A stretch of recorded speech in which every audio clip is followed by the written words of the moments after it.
Obviously excited to be here as a college baseball coach. This is where you want to be at this time of year.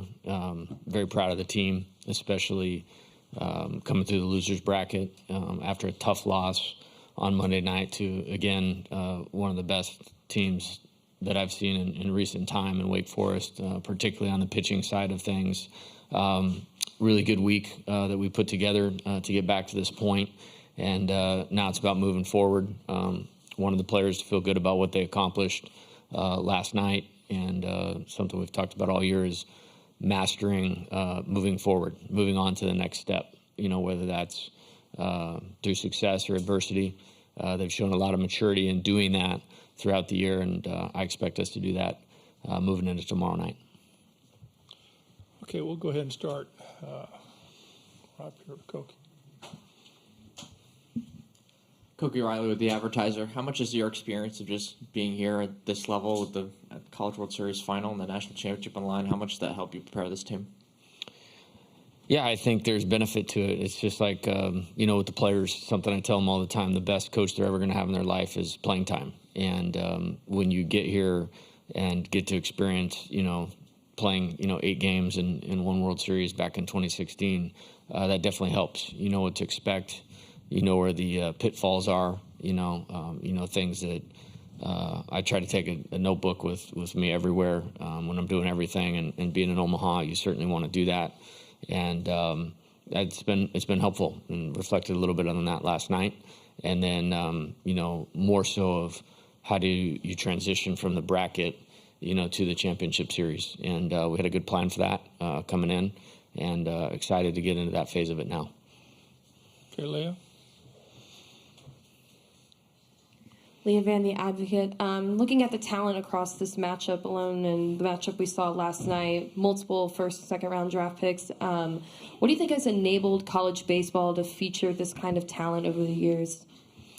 Yeah, I think the development platforms, that places like LSU have that can feed the player's dream of becoming a major league player. When you look at, nutrition, strength and conditioning, mental coaches, some of the best coaches in baseball, not college baseball, in baseball, are a part of these programs that have been playing in the College World Series. So it's a real opportunity, for the players to accelerate, achieving their dream of becoming a major league player someday and get to play in an environment like this, which is second to none. You won't experience anything like this unless you're one of the very few that get to play in a Major League World Series. Glenn? Oh, Jock. TV. Coach, can you speak to what a great player and star Trey Morgan is, the electricity he brings offensively, defensively? All the kids are screaming his name for autographs wherever he walks here. What's it like to just observe all that? Yeah, if I gave you a full answer, we might be here all day. I think, as I've said before throughout the year, and rightfully so, he is one of the best competitors that I've ever coached. And just his will to win, his will to succeed, come through for our team when we need him the most is really next level. And I think it starts there. Great parents, was raised incredibly well. I think the maturation process, if you will, that I've seen is he's become a leader on our team. And, getting to spend, these 2 years with him, it's been really fun to see that evolution and hear him speak here in Omaha about his teammates and what we're trying to do and how we're trying to do it. And in terms of the play, nobody embodies that better than Trey. And on top of that, he's a phenomenal baseball player. Very rarely do you put that competitive character with the hand-eye coordination, the two-strike hitting ability, the defensive versatility, all of those things. And, shortly after we're done, a professional team is going to be very happy to have Trey Morgan. Glenn. Glenn Wesco, 247. Coach O'Sullivan was just talking about how different it is to set up a team for an SEC schedule, and then when you get out here, it's a little bit different in terms of how you manufacture runs and stuff. Can you just talk about that element in terms of how you guys have maybe had to shift the way you play offense in this tournament? Yeah, I think I have a good perspective about that. Coming from the West and the Pac-12, it's bigger fields. That's a different style of play. Most of the parks in the SEC are launching pads, for lack of a better word. This is not here. And, when we talk about building offense, early on, very early on in the fall, we want to be able to win any type of game. Pitchers duel like last night, 1-run game, slugfest, winds blowing out, small park, big field, doesn't matter. And to have a skill set to be able to do that, and there's some hallmarks in that skill set that travel, if you will, without sounding too football coachish, that things that we've done well all year long have helped us score some runs here, but there's a different nature to it, especially in the games that we've played with the wind blowing straight in, the size of the field, the quality of the pitching. And again, I think it's unique and probably appropriate that, our last three opponents, in my opinion, on this year's schedule will be three of the best pitching staffs in college baseball. Ooh. We'll go here with Jason there. Yeah. Jason Patterson, Island CWS. Coach, without tipping your hand too much or giving away state secrets, what's in the notebook? What have you discovered from 16? What'd you learn from your side of the bracket this time that you feel like puts you in a position to be successful? Yeah, I think, having a plan for everything just coming into the tournament. And, whether you win game one, lose game one, win the first two, lose one of the first two, and you can't get too far down the road. And that's probably the thing that helped us the most, I would say, over the last few days. I think if you lose your plan, this is over quickly. And I think that's probably the thing I'm the most proud of the last couple of days. I thought we were not on it in the first inning of Wednesday's game.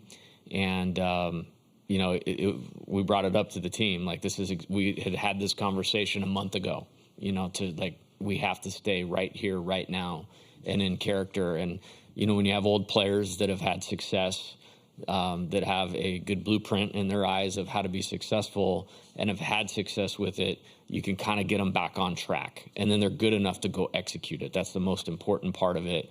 And then staying right there right now. And, last night was special. That was a special game for all of the country to watch. And it was a big win for our program. And I wanted our players to feel that, because if you don't, you lose sight of why you're doing this. And then there becomes an expiration date on that, and then master the art of moving forward. And when you're going to play 7 or 8 games here like we are, you have to be able to do that. Okay, we'll go with Mike here. Coach Mike Patterson, Omaha World Herald. Just talk about the two different dynamics. LSU, perhaps the team with the momentum heading into the final, compared to Florida, the team that's probably a little more well-rested. Yeah, I say this all the time. And baseball is very unique. I think it's different than basketball and football. I think talent wins out in basketball and football more often. In baseball, it's not always the team with the best players. It's the team that plays the best that day. And as hard as it may seem to get anybody's head around, it's about tomorrow. Tomorrow is the only thing that matters tomorrow. And there's advantages to both. Maybe you talk about rhythm, you talk about routine, you talk about confidence. Well, both teams are going to play with a ton of confidence, as they should, with the rosters. And I think it's awesome, when you look at Selection Day, and, I'm a very stay-in-the-moment type guy, which my Baton Rouge media friends will tell you. But you look at the bracket, and you look who's on the other side, and it's like, yeah, like this is not a surprise to me that who we're playing. We'll go with Ryan here. We're going to run out of time, guys. Ryan McGee, ESPN. Jay, back in February, you and I talked about the challenge of transitioning this new age of transfers coming in. Doesn't seem to have been a problem. Certainly wasn't last night. What's the secret sauce for taking guys from other programs and plugging them in with guys that have been here, since they got out of high school? Yeah, it's a good question, and it's fit. Yeah, we're not for everybody. You know what I mean? Florida's probably not for everybody either. I think building team, you have to be really intentional about building team. And we have a great freshman class as well. There's guys that haven't seen a lot of time here that are the future stars of our program. When I think about Brady Neal, who's been hurt, Paxton Kling, Jared Jones, I mean, they've all contributed to this team's success and will be the headliners of next year's group. We got here in large part because of Gavin Guidry and Griffin Herring. I mean, I had a meeting with those guys in January and February, like, you're going to have to spearhead this thing going forward. The reality of it, when you look at the SEC West and the SEC East, you cannot win without age, experience, and all those types of things. I mean, I think I know who the 3 players were up here for Florida. Those are grown men. I mean, this is not a little boys league, and you have to have some age and experience underneath you. Okay, let's go, Kevin here. Yeah, Kevin Brockway, Gainesville Sun.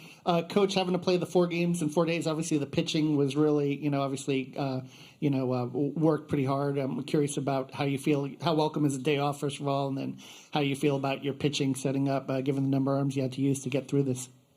Yeah, I'm way okay with having a day off today. Yeah, that's going to work out well for us. I have faith in a lot of guys, and we have 12 on the roster, on the active roster for this thing, and they've all pitched in games that we've won this year and games that we've had success. And I think there's a pathway for them, if they execute, to be successful. And it really doesn't matter what I think or feel about it. We are where we are. We earned our way here the way that we did, and so now we have to go with how we're set up. Okay, we'll go with Ian. This is going to be our last question for Jay. Can I have 2 questions? Well, you got the mic. Jay, first question is Hayden Travinsky available to play for the rest of this series? And the second question is just a scouting report on Wyatt Langford. Yeah, in terms of Hayden, he was nursing a small injury, and it became a little bit bigger injury, earlier in the tournament. Massive gratitude for him giving it a go on Monday. He did the best he could with where he was at, and this time of year, that's the way that it has to be. He was not available to play on Tuesday. Might have been available to pinch hit on Wednesday. We had some progress yesterday, but we got a little ways to go to know where we're going to stand with what he will be or won't be available for going into the weekend. Wyatt Langford, great player. I mean, I don't know how much else to say it. I mean, somebody's going to pay him a lot of money, as they should. And I think, like Dylan, like Paul, and a couple other guys on their roster, it'll be a short arc in terms of minor league baseball to the big leagues. He's a very well-built player.